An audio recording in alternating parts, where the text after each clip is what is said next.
Crossroads, we speak to the nation's opinion leaders and decision makers to get their views on the challenges the country faces and the path it must take to achieve national development. Welcome to Nation Watch. Now here is your host Mervyn Williams, former member of the Guyana Parliament.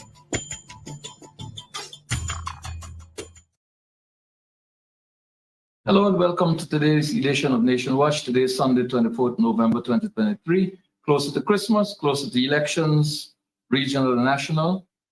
And we continue the series, the Guyana Venezuela Territorial Controversy. Today is the fifth installment. Today's installment is the fifth in such a series.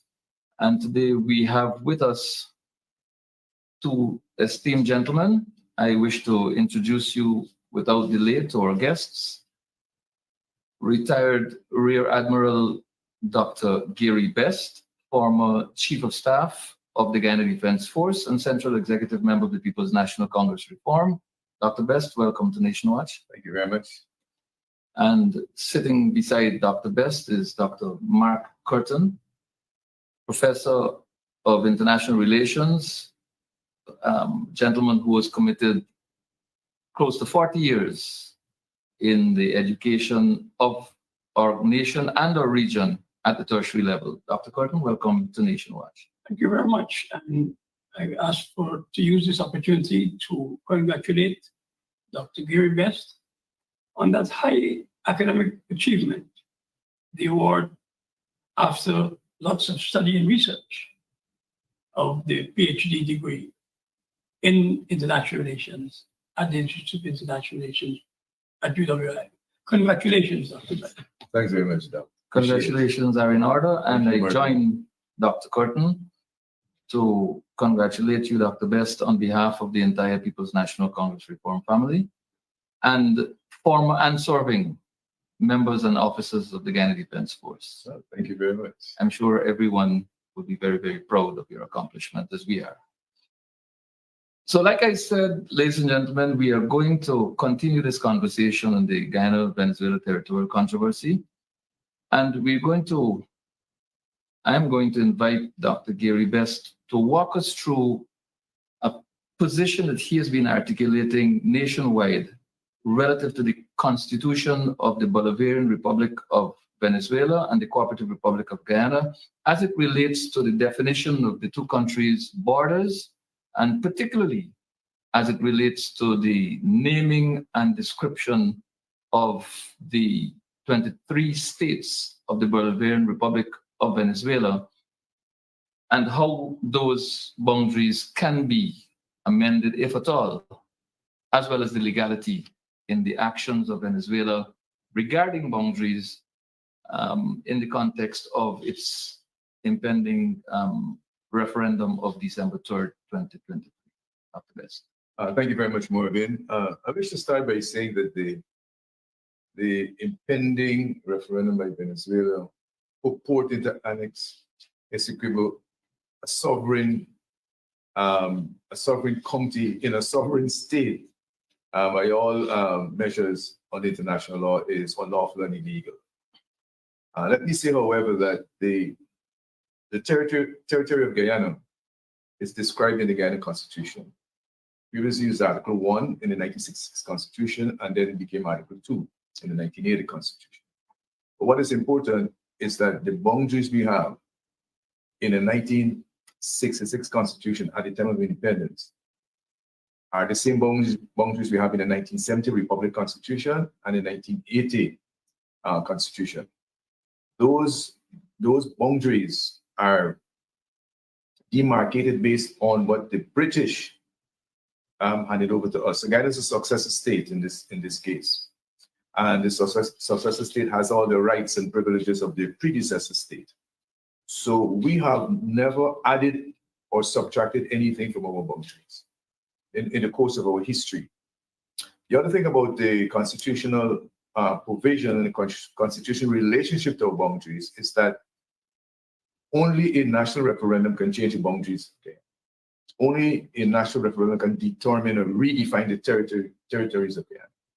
And I think it's almost an impossibility that any government would put to the nation of this country the a referendum or a possibility of changing our borders.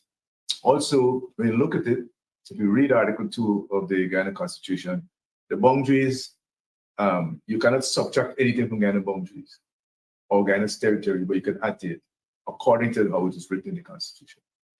So that means that the boundaries are sacrosanct, and also Article 2.1 of the Constitution also talks about the state of Guyana being indivisible, meaning the state cannot be divided. So what does it all mean? It means that all successive governments over the history of Guyana, what we intended to do, decided to do, was ensure that these boundaries, recognizing that we were coming out from a period of intense global issues, global wars, regional conflicts in South America, that we wanted to ensure that those the territory of Guyana will be deeply protected, and only people in the country can change it. So that is the first thing I want to talk about in terms of our constitution, where our boundaries are defined. It means that no individual can change those boundaries. No government can change those boundaries. No individual minister or ambassador can change the boundaries or purport to change the boundaries by any international interactive activity. It has to be the people of Guyana to do that. In the Venezuelan Constitution, Article 10 of their Constitution, the boundaries are also defined, but it's subject to arbitration awards that have not been nullified. That's Article 10 of the Venezuelan Constitution. So when I look at it, it means that Venezuela, recognizing at the time of its independence, 1811, even though some scholars said it was after 1811 because the War of Independence between Venezuela and Spain took more than a year, it means that Venezuela recognized that its territory would have been subject to arbitration over a period of time because there were a lot of wars in South America. So in that regard, the fact that the arbitration award for Guyana, the 1899 arbitration award, which is a full, final, and perfect settlement of our border, the fact that that exists, it means that the Venezuelan Constitution itself, acknowledges the 1899 arbitration award. The Venezuelan Constitution itself acknowledges the territory of Guyana based on the 1899 arbitration award. So that's the first thing about by recognizing the Venezuelan Constitution. The second thing is that the Constitution of Venezuela refers to 23 states, none of which is executable. And the Venezuelan Constitution is not a 1966 Constitution. It's a much older Constitution. And nowhere in the history of the Venezuelan government is there any reference to executable. Is there any reference to any kind of territory, anything at all that touches and concerns the executable. So those are the two things we citizens of Guyana need to know, and that the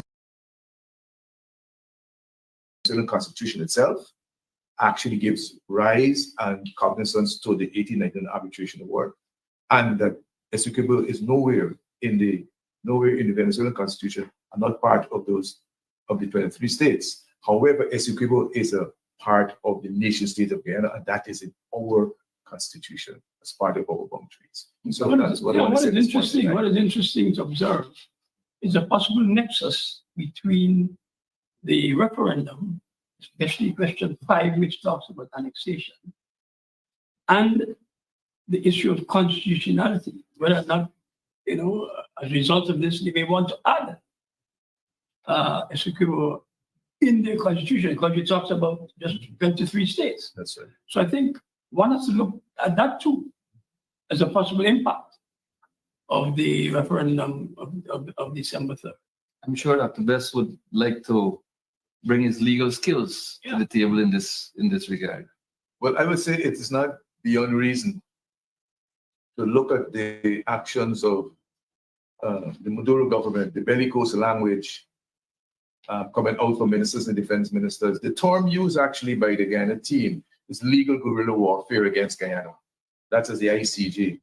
It is not a stretch to look carefully at the actions of Venezuela and see if what is being projected is not a camouflage to the real intention of Venezuela, which may well be to use the referendum, the results of the referendum, to add executable at the 24th state to Venezuela, because that is not in the Venezuelan Constitution.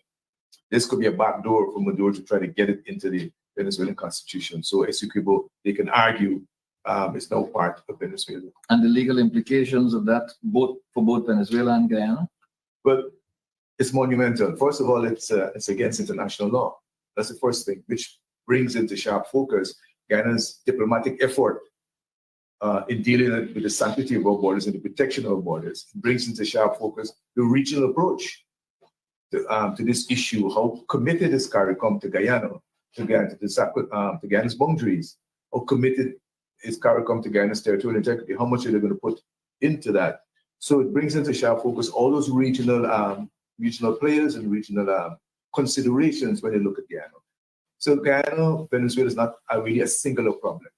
It's a multidimensional problem. Guyana is a spear, so to speak, in this issue, but behind this spear, there are a lot of activities that need to be sorted out. I want to defer the conversation on the diplomatic effort for a moment, if you will permit me, and go to Dr. Curtin on this question of the geopolitical importance of Guyana at this time.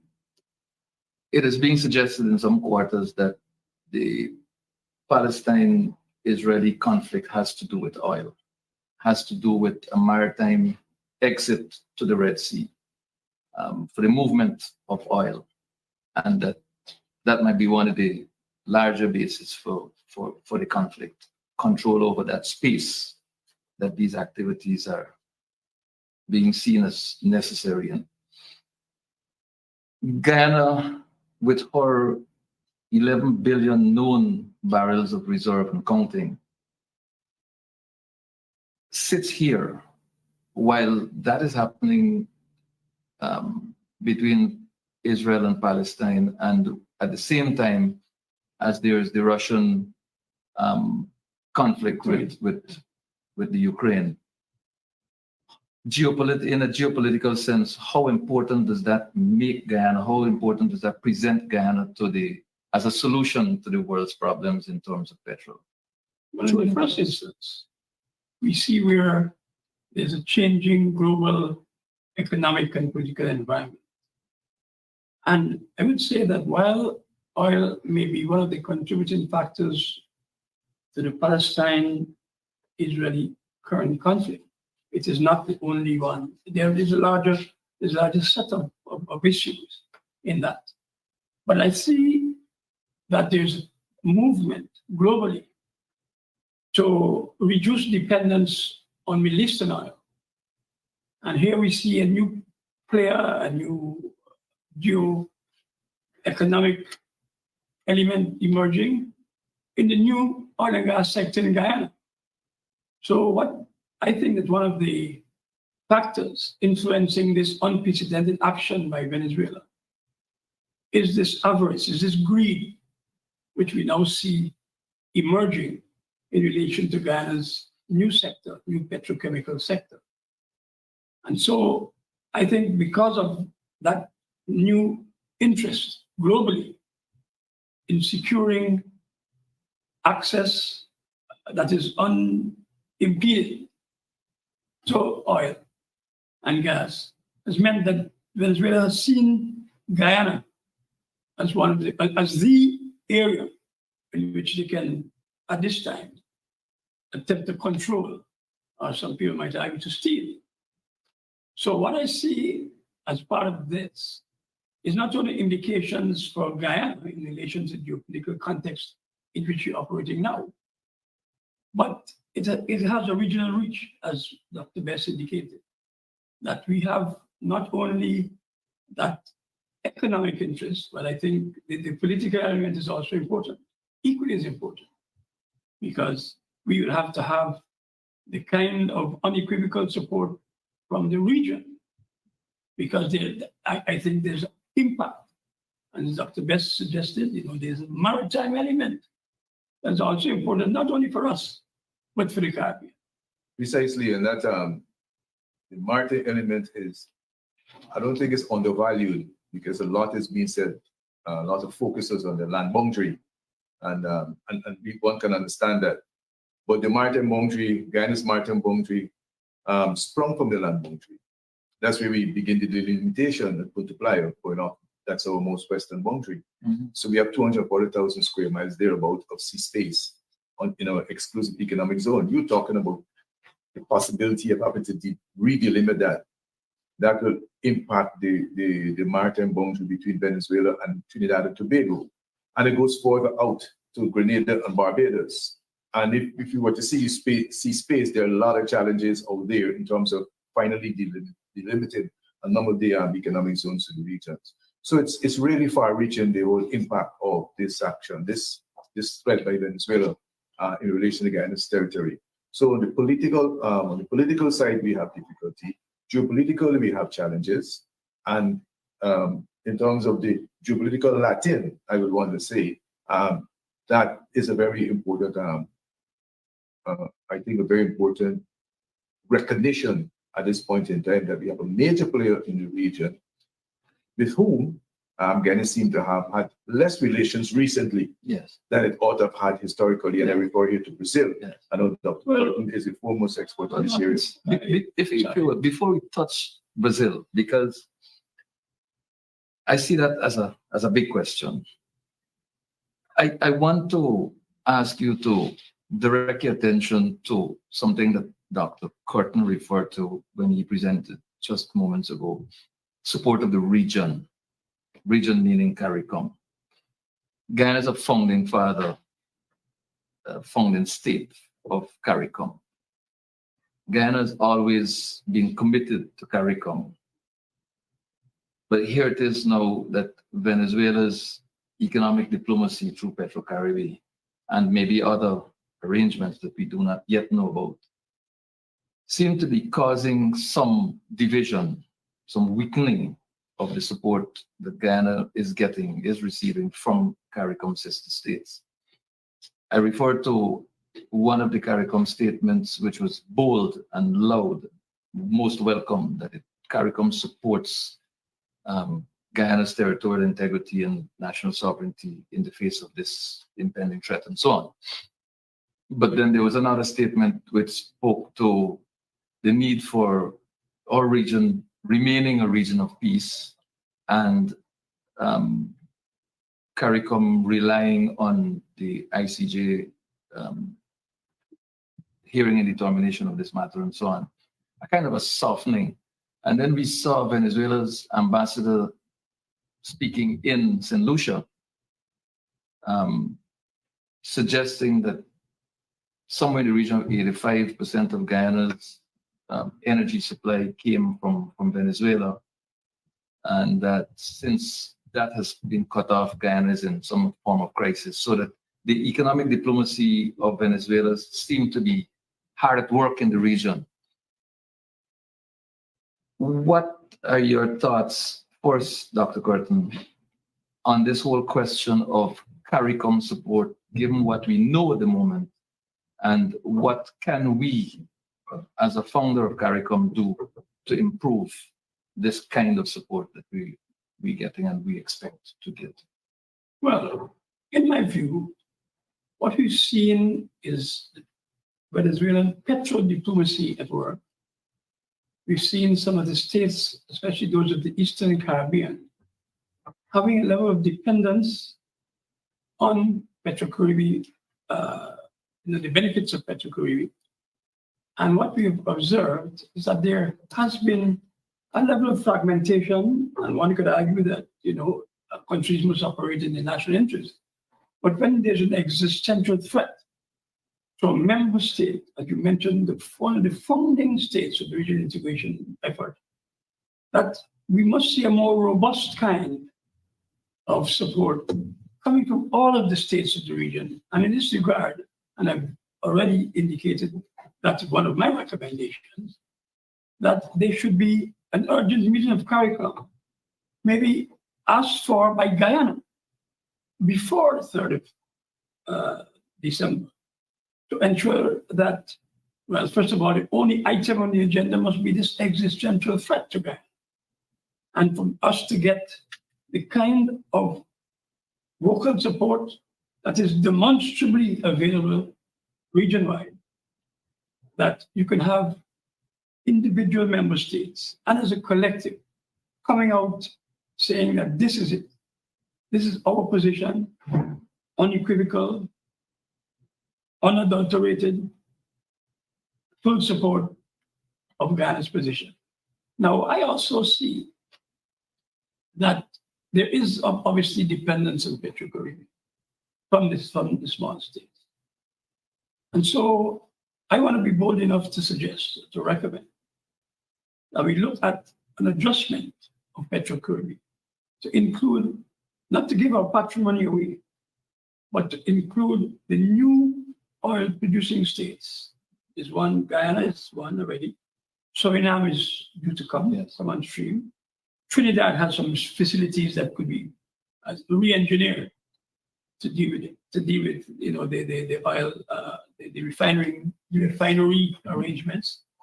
And so what you could have is a new CARICOM energy policy and practice where you can wean themselves away from that sole dependence on Venezuelan petrochemical products, and therefore, in a sense, re-engineer, redefine CARICOM. And you can move beyond that.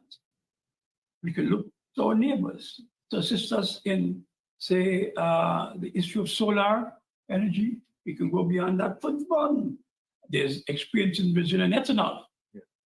We can also look at that kind of possibility. So I'm saying in the medium and longer term, we can look forward, or we can attempt to restructure Petro-Caribbean, which would more be Caribbean, CARICOM in impact and in fact, and so therefore, in a sense, reduce that petro-diplomatic insistence of Venezuela, so to speak. Yeah, I want to compliment, Dr. Corton on this issue here, because I think when we look at Petro-Caribbean, when it was first introduced, it almost was emancipatory, right? Sort of libertarian view, a freeing of the minds, a separation from the imperialist outlook to the region. We felt Petro-Caribbean function in a construct. It's a good positive outcome. It's Bolivarian, so to speak. It is good, can't be bad. And when I look at Petro-Caribbean now, how it is being used, it appears to be a suasion tool by Venezuela to extract not only economic benefit, but political conformity, because Venezuela, in my view, from what I see its conduct, it seems to be behaving more like a hegemon now and not a big brother, so to speak, in the region. So to that extent, I think they have shifted and made Petro-Caribbean almost a suasion tool to get CARICOM states or other states to be on its side. So I would conclude by saying that in that context, calling for this special heads CARICOM heads of government meeting is extremely important and perhaps one of the best recommendations so far. It demonstrates leadership, again by Guyana, leadership in a crisis, so to speak. So here is President Ali with an bold opportunity to get CARICOM heads together to speak on his behalf. It also brings into sharp focus the fourth pillar in CARICOM, which is security, a pillar that is building slowly that perhaps could build much faster. And as I reflected, I spoke in Trinidad, I thought that Guyana need to relook, as Dr. Corton said, its energy policy. We have to recognize, in my view, that this resource that we have is not a Guyanese resource.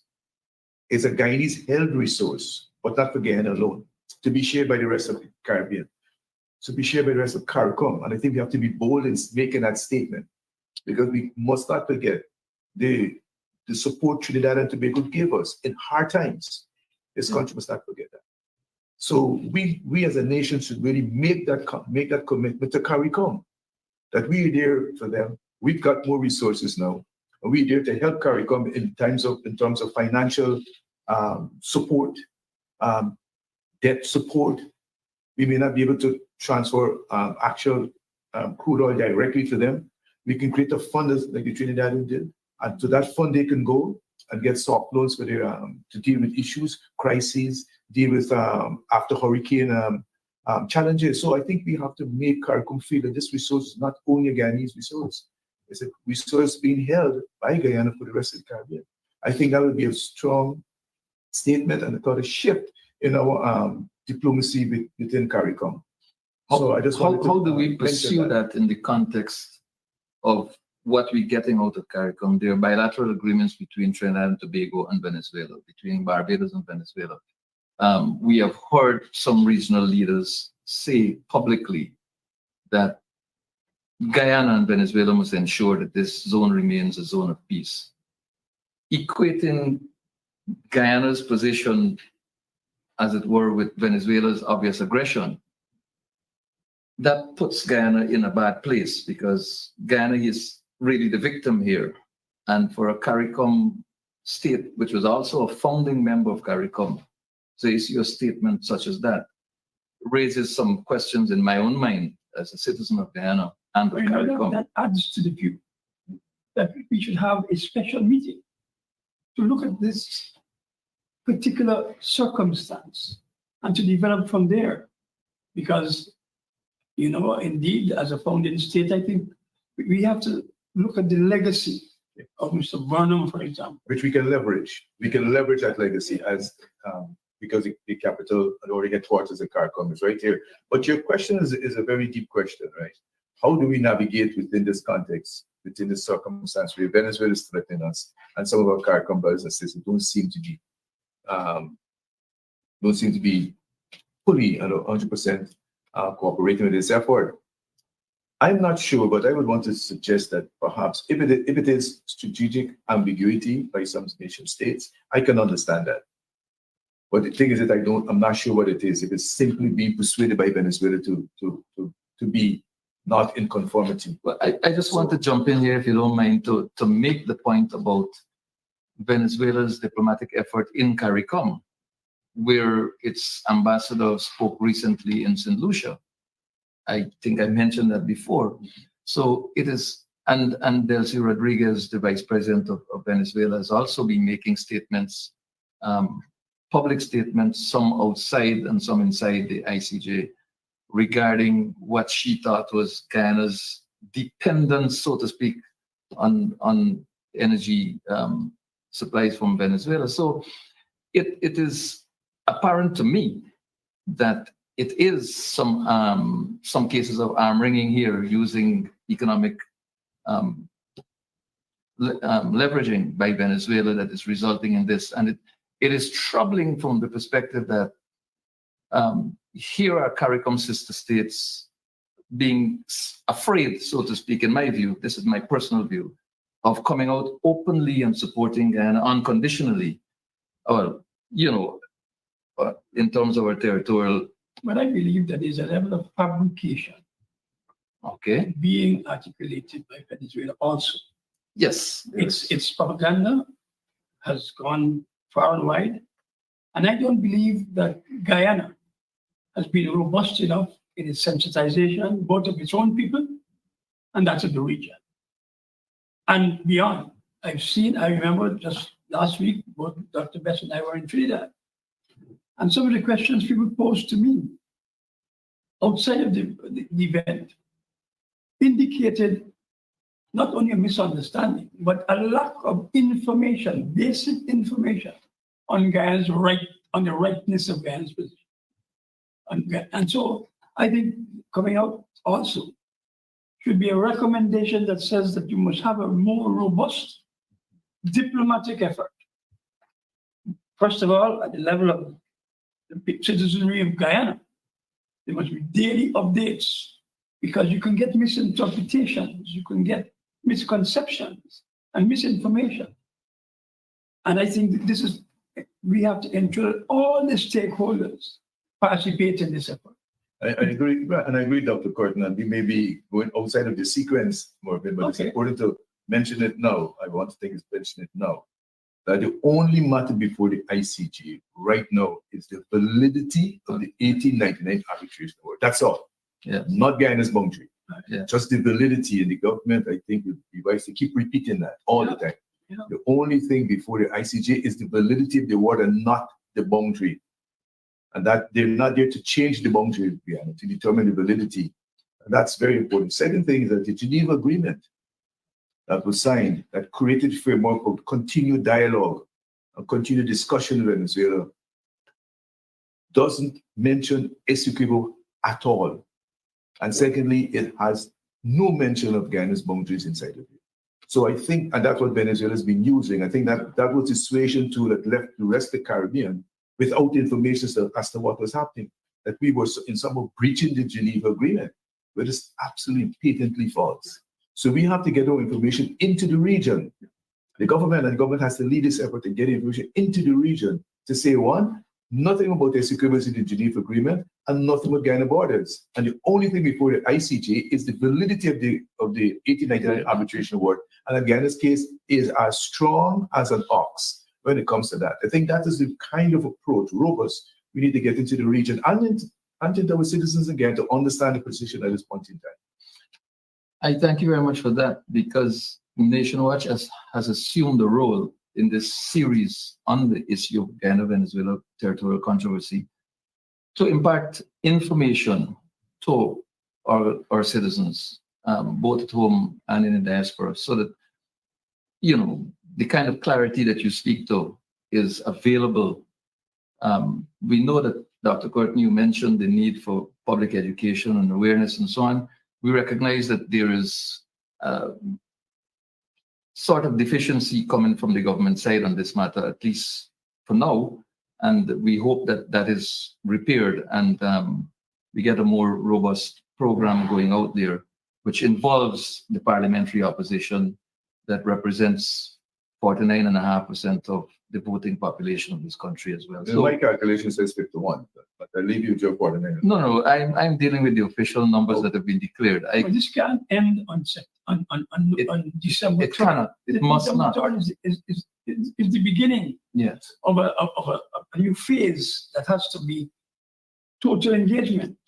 Yes. You know, people have to be sensitized. The curriculum has to be changed in schools. Yes. You have to go back to that era. Yeah. And I remember as a youngster with Mr. Burnham as the Prime Minister and then President. We all had almost, I think, a sense of patriotism and nationalism. Oh, yes. Was clearly imbued in the people. Whatever one would want to argue otherwise. Yeah. I saw that myself growing up. That here you have people understanding what the issue was, what we needed to do, what kinds of things the government is doing. So therefore, those things must be replicated, I believe. And all have to be engaged, all stakeholders. Without a doubt. And I'm sure we can expand a little bit on that as when we get to military preparedness as a nation and as a region against these kinds of threats. But let's focus now, if you will, gentlemen, on our diplomatic outlook. You have both called in several places, as has the leader of the opposition and as have many other members within the leadership and membership of the parliamentary opposition, for a robust and sustained diplomatic program, the identification and accreditation of ambassadors to strategic states like Brazil. We have not had an ambassador there for about 3 years. At the moment, we do not have an ambassador in Venezuela itself. So in terms of testing the temperature of things in Venezuela, we have to perhaps go on second and third line communication. So what are some of the solutions, apart from the ones that you've already spoken to regarding CARICOM, and particularly the relationship that Guyana shares with Brazil, a powerful economy, a state that possesses military competencies that exceed other states within the region, and a state that shares a border with Guyana and Venezuela. How important is it for us to continue to build relations with Brazil, appoint an ambassador, and what else can we do diplomatically to boost Guyana's position in the international arena? Well, under Dr. Courtney start. Well, yes, one start with this. You know, there are some geopolitical and geostrategic considerations. Brazil has always talked about and continues to act in that regard in relation to the inviolability of its borders, which have been settled juridically. Brazil has borders with 10 of the states of South America. Yes. Brazil has also been very strong in its border security. And Brazil has suggested that should there be any incursion or any change in the borders with Guyana and Venezuela, it would impact Brazil's borders, both with Guyana and Venezuela. Now, I've seen, and I think it's important to note, that Brazil has indicated quite clearly that there is a need, especially in relation to South American integration, the need for that more robust approach to ensure that what we have is a country like Brazil ready and willing to ensure that our territorial integrity is maintained. We see that. Now, I want to suggest that based on Brazil's experience, especially in MINUSTA was the UN supported stabilization mission in Haiti, that Brazil be asked to look at the possibility of being part of multilateral strategic deterrence mission to give us the kind of, I would call it backup support. The military might have a different terminology. Not only in the short term, but to look to the extent to which there could be a broader alliance, military alliance, to support our local forces. As a matter of fact, I'd go further and argue for, again, an extended RSS, Regional Security System, which Ghana has become a member quite recently. And it broadened to a Caribbean Regional Security System. So you have engagement not only from our hemispheric allies, but also a strong and firm commitment from CARICOM, not only in the border issue, but in emergencies. There may be hurricanes, God forbid, oil spills, etc. So they could have a state of readiness for, especially among the military in the region. Now, Brazil also, at the political level, has recognized the need for stronger links with Northern South America. And I would be also bold to suggest that as part of our geopolitical engagement, we look at as a priority the continuation of the infrastructural arrangement that will link Linden to Lethem as a priority. Because I remember in 1982, when Mr. Bonham was president and visited Brazil, we looked at the signing of a potential signing of an agreement between then President Figueiredo, a military man, and President Bonham. And they agreed in principle for the construction of this communication strip. Now that was important for us in the sense that it recognized Brazil's support for construction of infrastructure, for the development of infrastructure in an area that was claimed by Venezuela. Very tacit, but I think important. And therefore, I think one of our priorities in terms of expanding the linkage would be to develop that road project, that infrastructure project that could have mutual benefit and could really become the gateway between CARICOM and South America, using Guyana and Brazil as the significant linkages, which will also ensure, people contact, development of people contact, which could reduce misunderstanding, produce more interaction, and give us that type of support across CARICOM.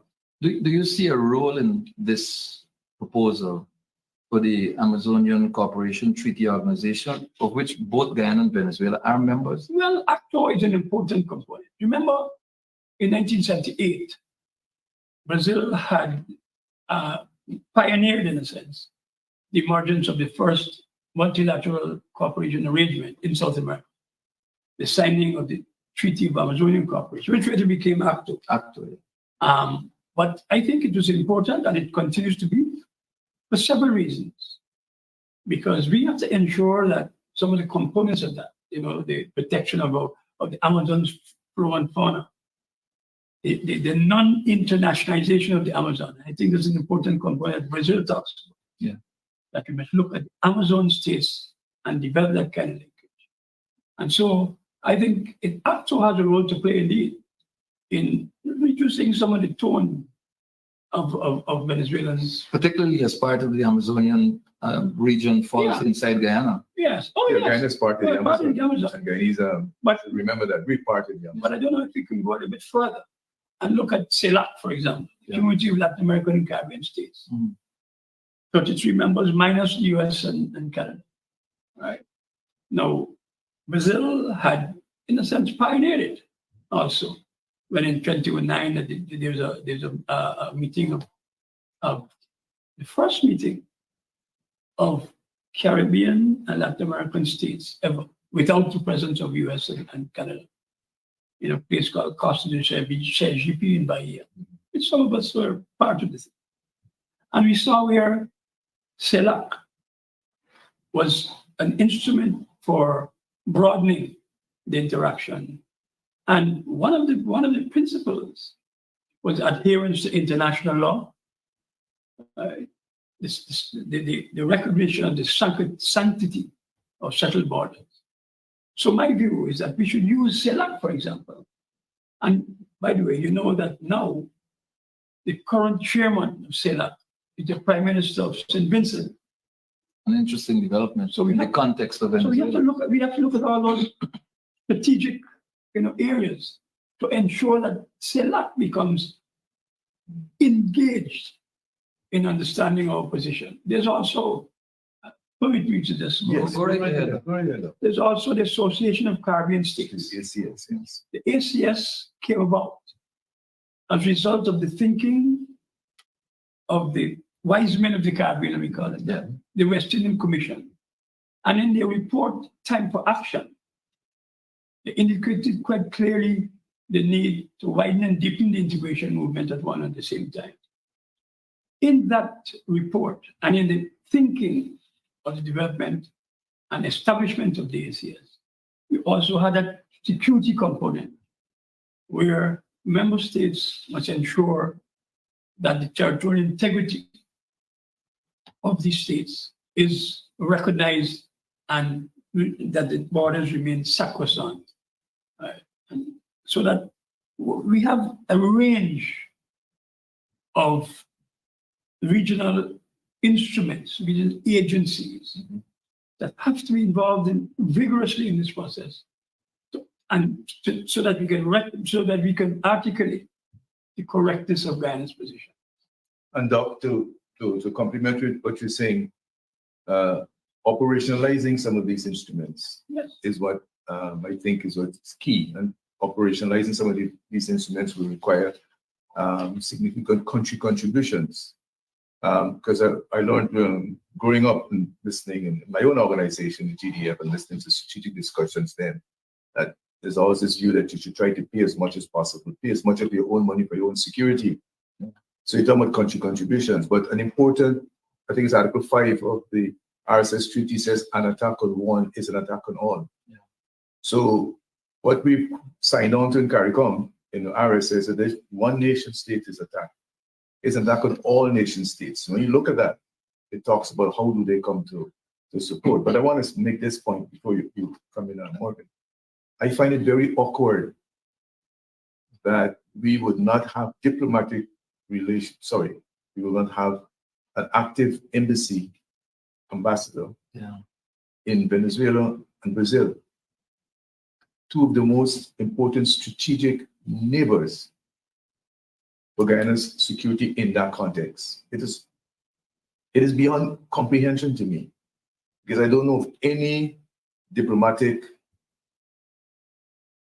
difference between Guyana and Brazil. I don't know of anything that occurred recently for us not to have an ambassador, or Venezuela, which is even more strategic.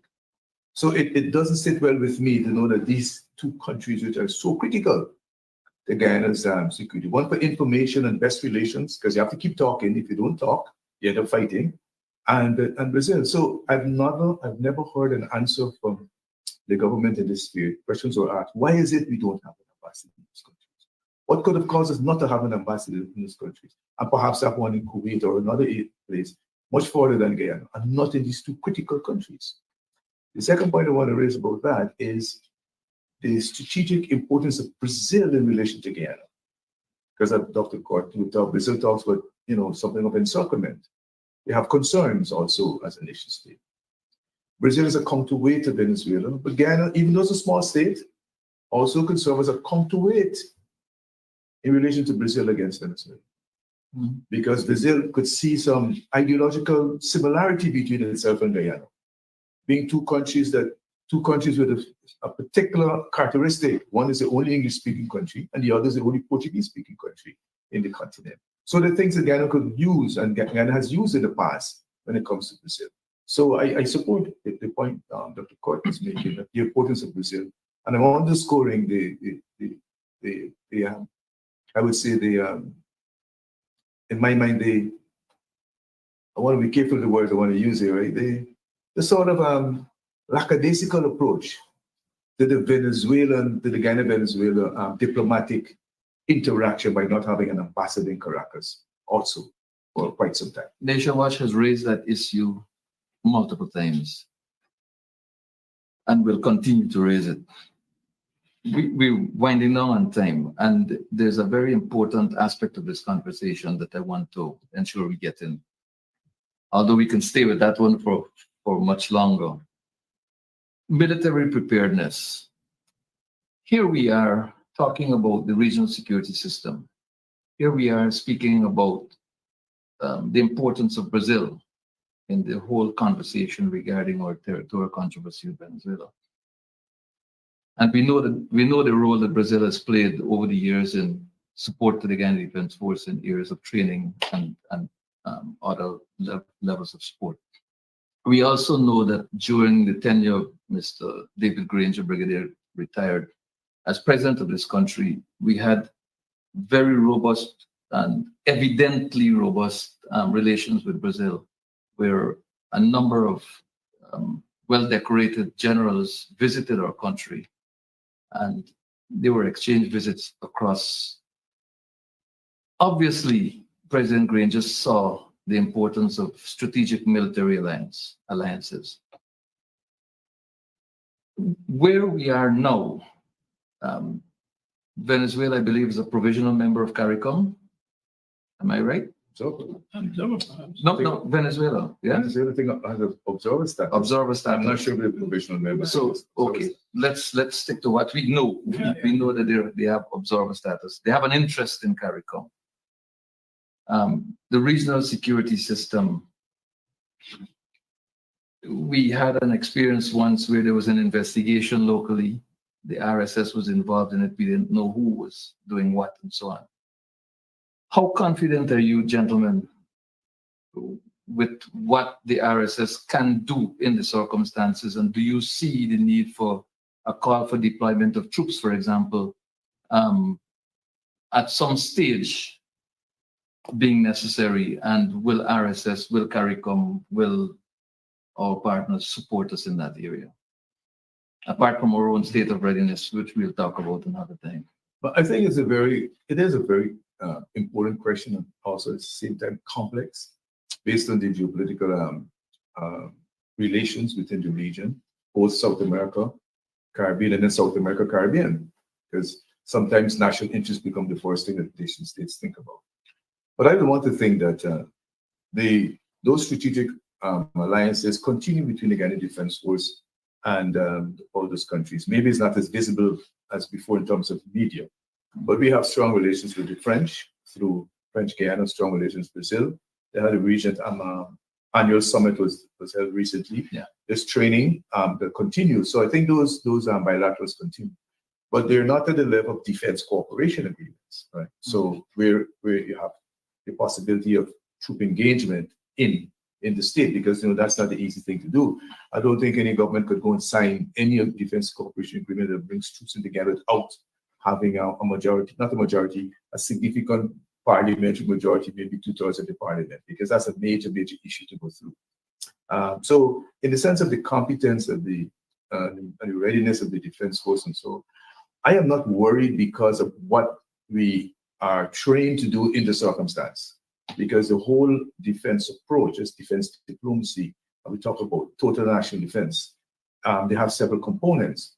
And in relation to Venezuela, which is a large state, much larger force, the role of the Guyana Defense Force is different as in relation to Suriname, for example. So the defense force, the whole defense of Guyana depends a lot on this international diplomatic effort. And that's why I speak so often about defense diplomacy and what is expected of our diplomats and our envoys on the international front, creating that environment that gives Venezuela a cause to pause. And that was what happened in the past. And therefore, the role of the Guyana Defense Force and the activity of the Guyana person on the ground is reduced to its competence, to its level of material and defense resources, identifying aggression, delaying the enemy if it comes to that. And there's sufficient time for different types of intervention, and most importantly, diplomatic intervention, which I said would give Venezuela pause to cause. So to that extent, I think there should be comfort in the Guyanese nation that the GDF knows what it has to do, given its current resources. I mean, I've called for more operable resources in Defense Force, of course. The second aspect in the defense, as you may recall, is that we also have the concept of a small defense force and a large reserve. Yes. And I think that large reserve has dwindled significantly over the decades. And it goes back to a point you made earlier when you talk about the titling of the villages. Yeah. Right? The whole concept of living frontiers, settlement frontiers. So garrison frontiers, garrison villages, those are all concepts that were exercised or discussed and even begun implementation in Guyana. So if you're looking at total national defense, where all are involved, if not all are consumed, then I think that's the way we can go in terms of defending the nation. So I think in the context of the military readiness, you have to put that in context, not a multi-thousand defense force versus a 30 to 40,000 defense force in Venezuela. You can't look at it that way. The other thing I would mention is, like, look at the terrain, for example, or what could be the real strategic objective of Venezuela. Given the terrain, it's not a tank terrain, it's not the APC terrain, it's not terrain for conventional warfare. It's a different terrain. And I would want to say that as a nation, I trust that the persons who are dealing with these issues right now, as the military, the government, and their strategies, but take into consideration what happened on Coco Island. Coco Island is now a settlement community. This issue of the border, the validity of the word, which we expect to be in our favor, brings Coco back into sharp focus because half of that island belongs to Guyana. Yeah. But it's a settlement community.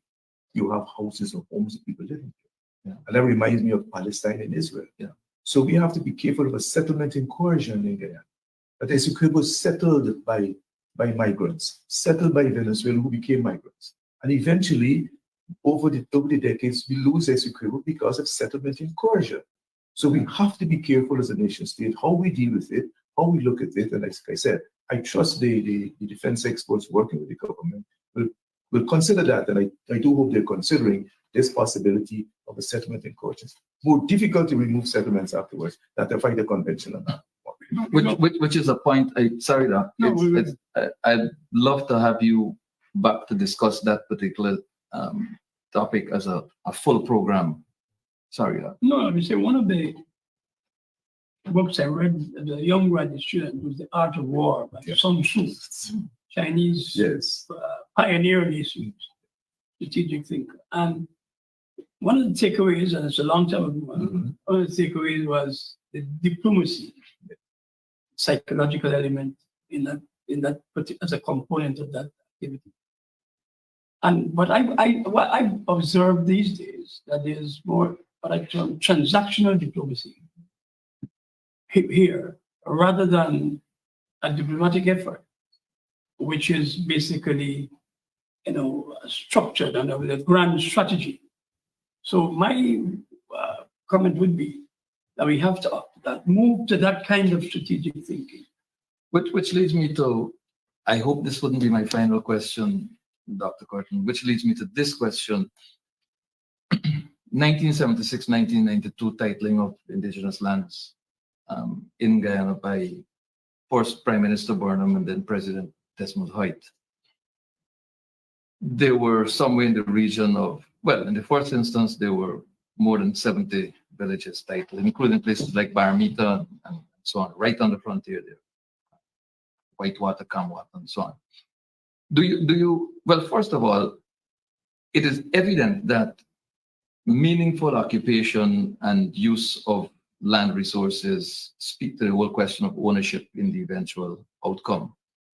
Was Mr. Burnham demonstrating a level of foresight, a level of strategy that was not comprehended at the time when these titles were given out to indigenous citizens on the frontier, where they become the first point of contact, where they become potentially the first sources of information for a defense strategy? Dr. Curtin? Well, I can't agree with you more in the sense that there is that continued need for that type of thinking to be sustained. Mr. Burnham obviously looked at all of the variables and ensured that there was a kind of settlement policy that emerged. I saw us slacking off after that, but I believe that the indigenous community is a critical one in terms of not only developing that space, as critical as it is vulnerable. but also ensuring that the development of that particular area is sustainable. We, as well, the government, will have to ensure that all the resources, most of the resources are provided to facilitate that effort, both in terms of ensuring that they can provide information. And I read recently an article by Dr. Chesney of Trinidad talking about agricultural settlements to reemerge, like papaya used to be. Right.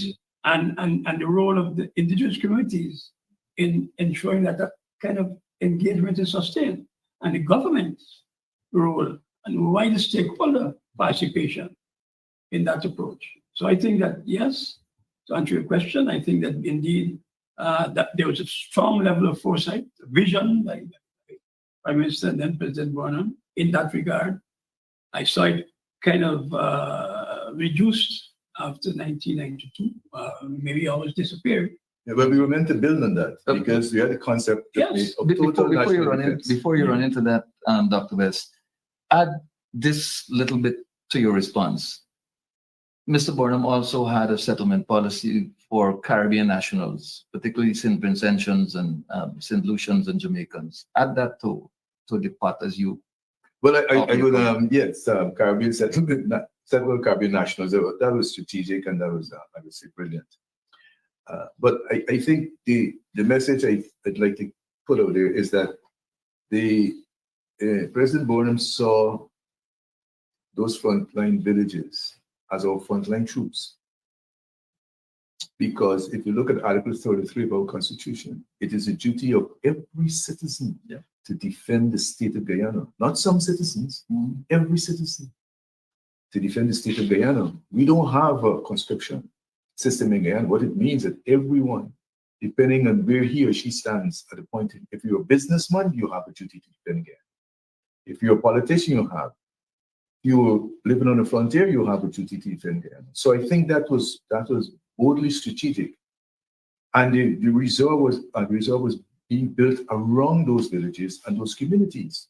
So the vulnerabilities you mentioned will be reduced over a period of time by the addition of resources to reduce that vulnerability. So you have a small defense force and a large reserve capable to deal with civil defense issues and issues of the military. So yes, it's lacked off over 1992. In fact, we recall, and I mentioned it before, that we had an engagement, the government had an engagement with us at the Defense Force about the possibility of having the Costa Rican model, which is a national police force and no national defense force. But that meant to be a three-part discussion. We only had one part. The other two parts never came up because GDF totally rejected this notion that, no, we cannot do that. We have two active claims against our warrant. We cannot move to a national police force out of Costa Rica versus instead of what we have. And we maintain and we continue with the defense force. So there seems to be different ideological thinking in the role of the defense force in Guyana, coming out, I would say, from the government. And I think even though the Guyana Defense Force sustained itself and it's still there and it gets resources, it needs to have more operable resources. And I think we need to go back to that playbook, that defense playbook. And the concept of defense in depth also came out from Foxmore. What's defense in depth? It's having every citizen part of the defense mechanism. And we have them. We have the villages on the frontiers. So I think we go back to that matrix of defense. I think we do well. And let me also say this. We're talking about time, right? We're talking about time. 62 years ago, Venezuela started embarked on this issue, or 62 plus, not much, of indoctrinating the citizens of Venezuela and execute theirs. The least time it will take us is another 62 years to remove that indoctrination from Venezuela. So this is not going to go away. So mentioning, talking about defense in depth, total national defense, and looking at the villages and making them part of a whole defense construct, it's not something you have to do for tomorrow. You have to do continuously, maybe for the next 62 years, so that eventually this entire thing goes away completely, or almost completely, based on the actions of Guyana, the actions of the government, which includes the population and the rest of the citizens of this country. We'll take those as Dr. Best's last words on this program, unfortunately, and we'll offer Dr. Curtin a minute for his final thoughts.